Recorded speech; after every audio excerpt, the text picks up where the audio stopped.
네, 여러분. 미국의 트럼프 대통령님이 워싱턴 DC의 연방 검사장을 새롭게 임명을 했습니다. 지닌 피로라고 하는 여성분이에요.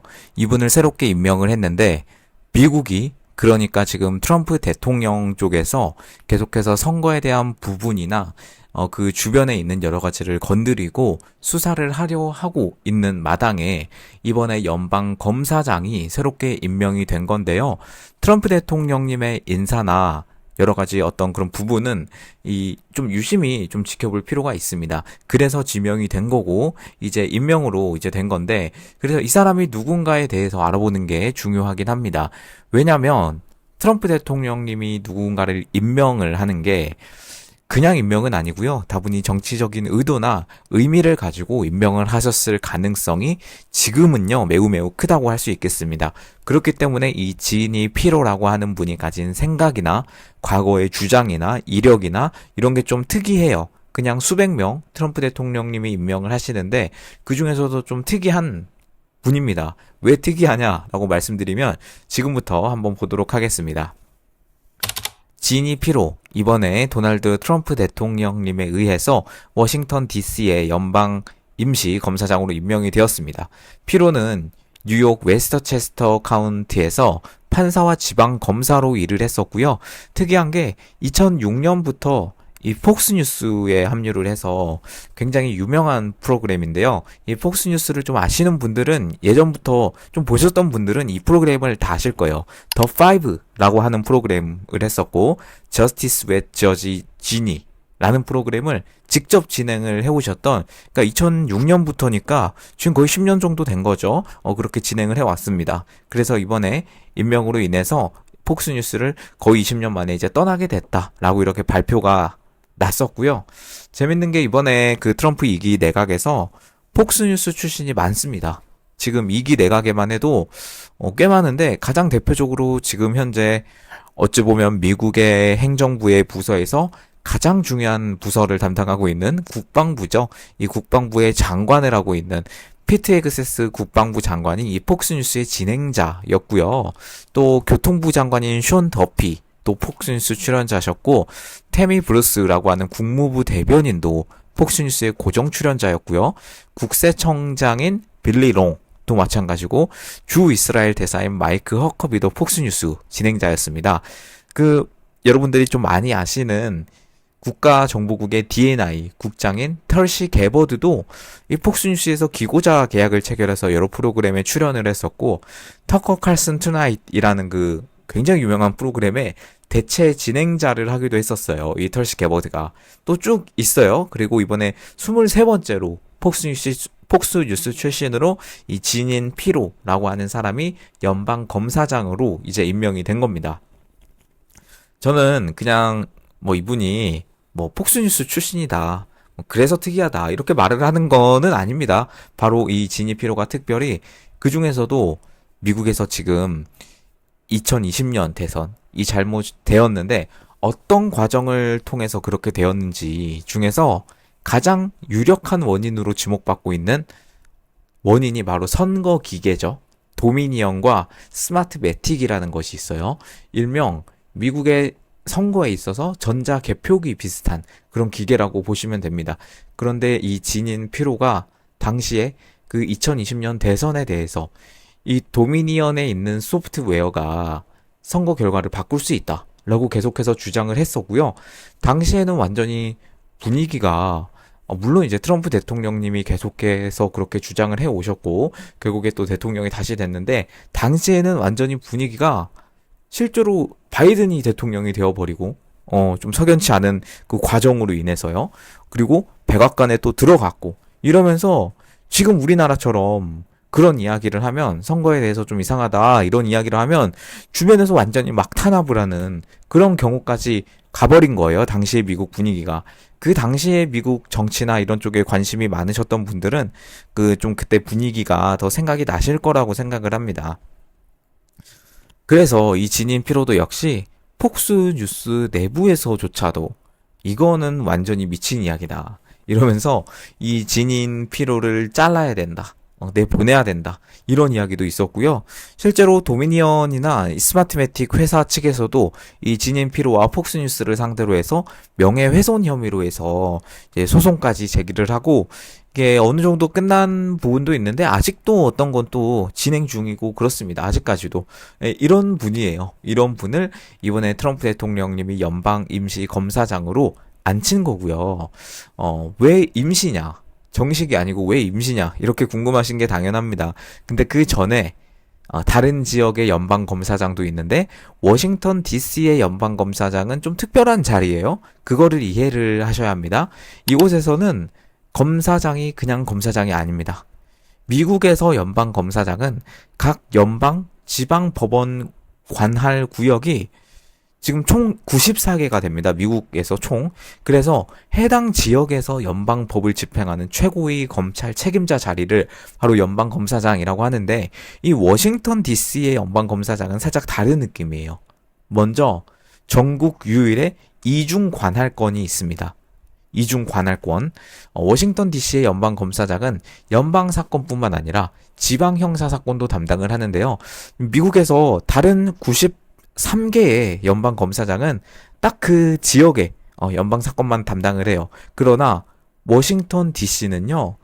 주가 아니라 특별구입니다. 특별구. 우리나라 그 특별시처럼 좀 특별구고 그래서 DA라고 하는 지방 검사 역할까지도 연방 검사장이 지금 맡고 있는 거죠. 워싱턴 DC에. 말이 좀 어려운데 그냥 쉽게 생각을 하면 뭐 가벼운 절도 사건도 당연히 여기서 담당을 하는데 중대한 국가 안보 사건까지도 모두 이 사무실 워싱턴 DC의 연방 검사장이 속한 그 사무실에서 진행이 되고 이제 조사가 되는 거죠. 그리고 두 번째로 워싱턴 DC는 아시다시피 미국의 정치적 중심지입니다. DC에는 뭐 백악관도 있고요, 국회 의사당도 있고 대법원도 있고, 그러니까 미국의 삼권 분립의 이제 핵심 기관이 모두 모여있는 도시가 바로 이제 워싱턴 DC고요. 따라서 뭐 정치인이나 고위 공직자나 연방 기관이나 뭐 관련된 민감한 사건, 뭐 선거법이라든가 뭐 이런 것들이 굉장히 자주 발생합니다. 그래서 이 자리가 굉장히 정치적으로 매우 민감하고 영향력 있는 자리로 여겨지고 있습니다. 그리고 마지막으로 전국적 이슈가 발생하는 곳의 또 중심이기도 하죠. 뭐 대형 시위나 그리고 2001년 1월 6일에 있었던 그 의회 난입 사건 관련해서도 워싱턴 DC에도 있었고요.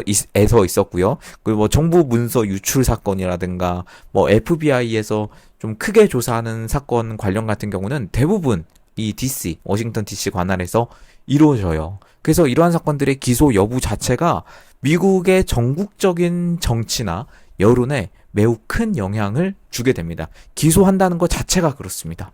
그래서 트럼프 행정부가 이 자리를 굉장히 중시하고 있는데 아마 이 지닌 피로 같은 강경 친트럼프 인사라고 할게요.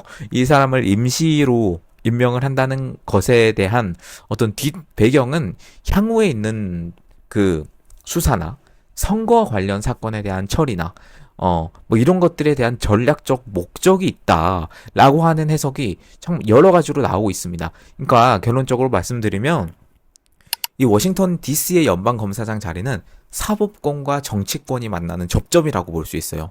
미국의 대통령들이 이 자리에 트럼프 대통령뿐만 아니라 정치적 이해관계를 반영할 수 있는 인물을 임명하려고 계속해서 해왔습니다. 여러 가지로. 뭐, 이거에 대해서 그 사례나 쭉 분석을 하면은, 굉장히 영상이 길어지기 때문에, 뭐, 이 정도만 말씀을 드리고요. 워싱턴 DC 연방검사장이 굉장히 중요하다라고 하는 거 이제 여러분 이해 가셨을 겁니다. 그런데, 왜 임시로 앉혔냐. 이거에 대해서 궁금하셔야 돼요. 임시로. 지금 임시 연방검사장이라고 해서 정식 인준을 받지 않은 상태에서 지금 임시로 연방검찰청의 수장을 이제 임명을 한 겁니다. 그래서 말씀드린 것처럼 이 연방검사장은 각 연방지방법원의 관할구역 총 94개에 한 명씩 임명이 되고요.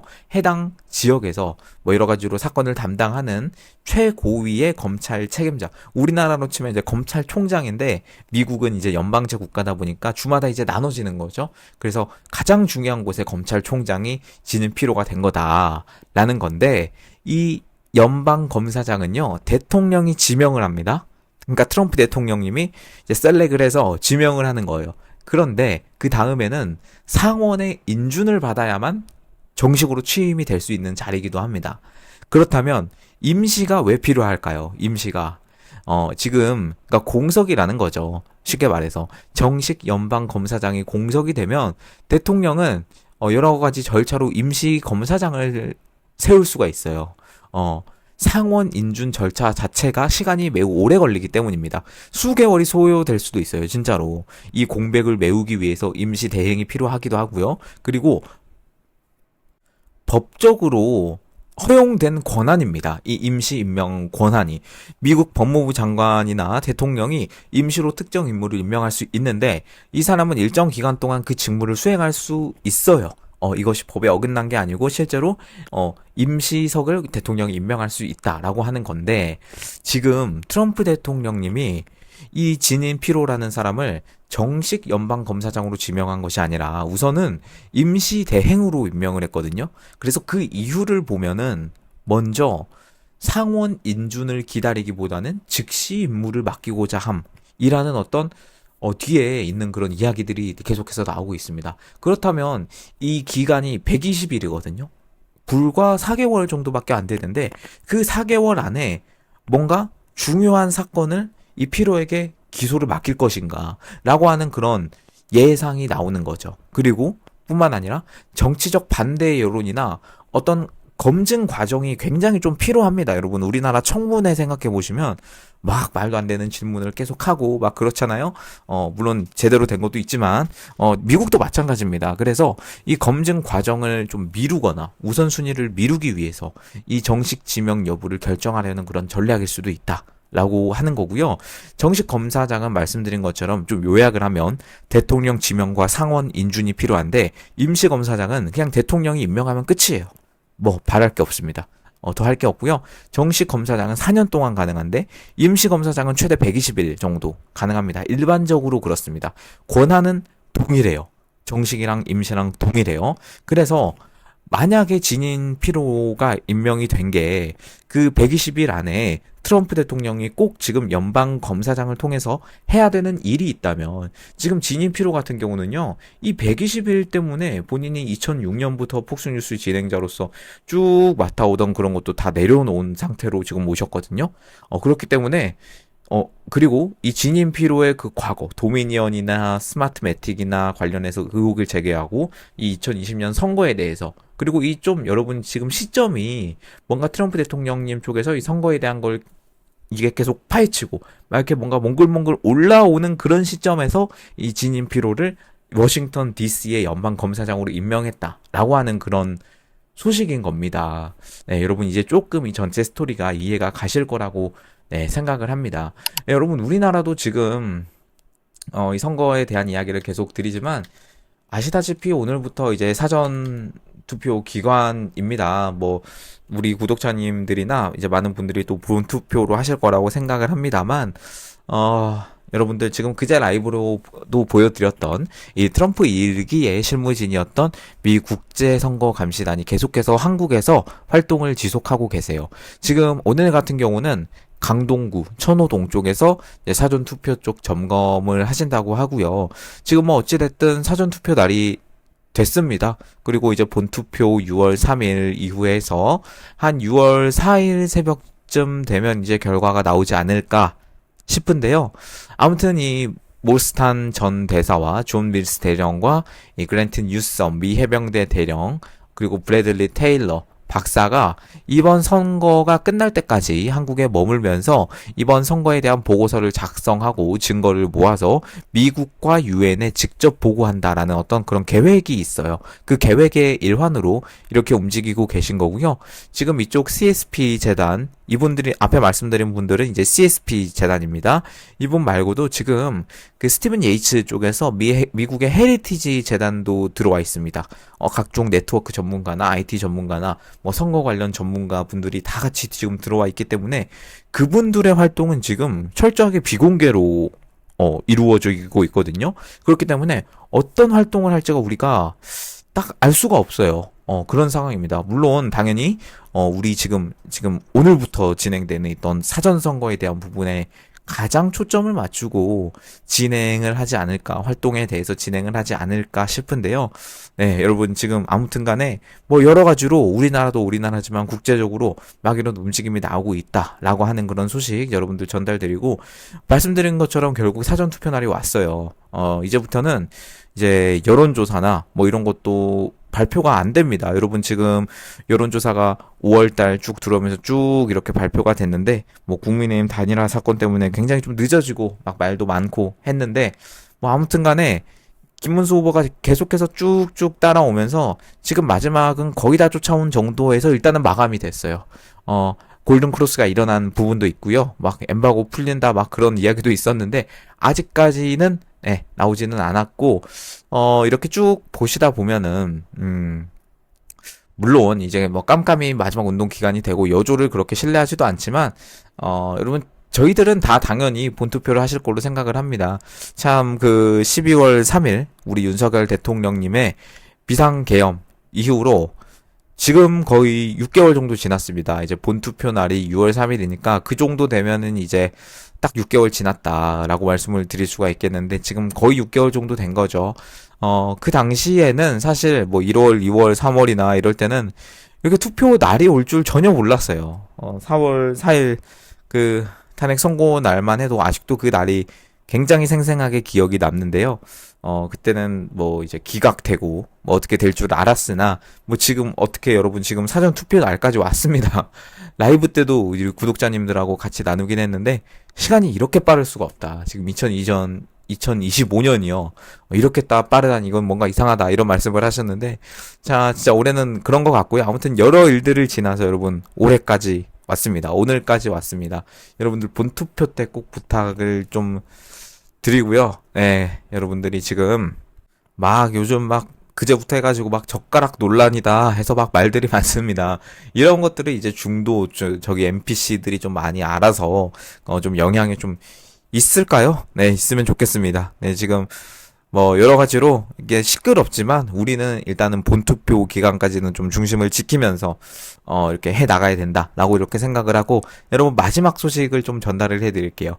그 미국의 유학생들이 지금 소셜 미디어 검증이 추진이 계속되고 있고요. 이 주한 대사관에서 비자 인터뷰까지 일시 중단이 되었다고 합니다.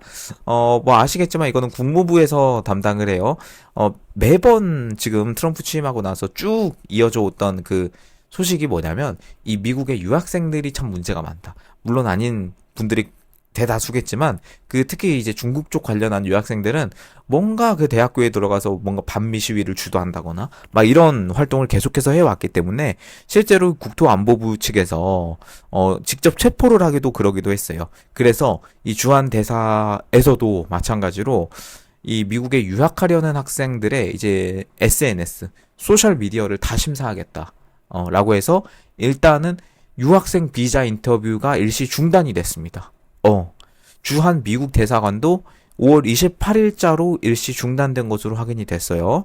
외교 소식통도 주한 미국 대사관은 학생 및 교환 방문자 비자 인터뷰를 당분간 추가하지 않기로 한 상태다 라고 이렇게 전달해 졌고요. 이미 예약된 인터뷰까지는 예정대로 진행이 되는 것으로 이제 알려졌습니다. 지금 이 미국 대사관이 지금까지 접수된 어떤 비자 신청자나 뭐 이런 사람들을 다 보면서 뭐 페이스북이나 인스타그램이나 스레드나 유튜브나 카카오나 뭐 여러 가지로 이제 SNS에 부적절한 내용이 있는지 이제 충분한 시간을 가지고 우선적으로 살펴보기 위해서 이 신규 비자 신청자의 인터뷰 일정은 잡지 않고 유보 상태로 둘 수 있다고도 합니다. 예전에도 그 미국에서 이제 SNS 내용을 살펴봤다라고 하지만 그냥 형식적인 수준에서 살펴봤다라고 이렇게 전달이 되어 있는데, 그러다 보니까 이번에 트럼프 행정부에서 아니다, 이거 SNS 조사 수준을 대폭 강화해야 된다라고 이렇게 기준을 확 올려버렸어요. 그래서 이제 비자 심사 기간도 굉장히 길어졌고요. 많은 분들이 이제 뭐 CIA 신고도 있고 뭐 했지만 진짜로 이제는 미국 갈 때 이건 오피셜하게 나온 거니까 뭐 유학생들 뿐만 아니라 그냥 일반 비자 신청자 분들도 뭐 여러 가지로 이제 조금 조정이 있을 수가 있겠죠. 지금 주한 미국 대사관이 2019년부터 이 미국 국무부가 이제 밝힌 거예요. 뭐라고 했냐면 이민이나 비이민 비자 신청서까지 다 소셜미디어 정보를 제공해라 라고.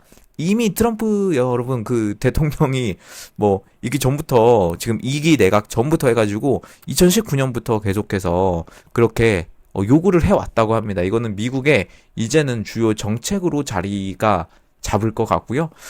이 마코 루비오 미 국무장관이 지난 27일 날 서명한 전문에서 소셜미디어 심사 및 검증 확대를 준비하기 위해서 영사 부서는 추가 지침이 담긴 별도 전문이 발표될 때까지 이 인터뷰를 즉시 중단해야 된다. 라고 해서 이 주한 대사까지도 이제 중단이 된 거예요. 그러니까 국무부에서 내려온 명령이기 때문에 따를 수밖에 없는 거죠. 여러분 이제 앞으로도 더 일이 미국에서 여러 가지로 진행이 될 것 같습니다. 여러분 안전벨트 꽉 매시고 좀 좋은 일이 있기를 기대하면서 네, 오늘 영상 여기서 마무리할 건데요. 여러분 계속해서 제가 이제 게시글로도 올려드렸지만 이제 존 밀스 대령도 언급한 것처럼 이 우파 유튜브들에 대한 알고리즘 탄압이 정말 심합니다. 여러분들 제가 고정 댓글로 달아놓는 멤버십 가입으로 응원 좀 부탁드리고요. 그리고 계좌로 후원해주시는 분들 덕분에 제가 이렇게 채널 운영할 수 있습니다. 마찬가지로 여러분 마지막으로 이제 영상 하단 참고 부탁드리면서 오늘 영상 여기서 마무리하도록 하겠습니다. 여러분 우리는 꼭 본투표로 갑시다. 네, 감사합니다.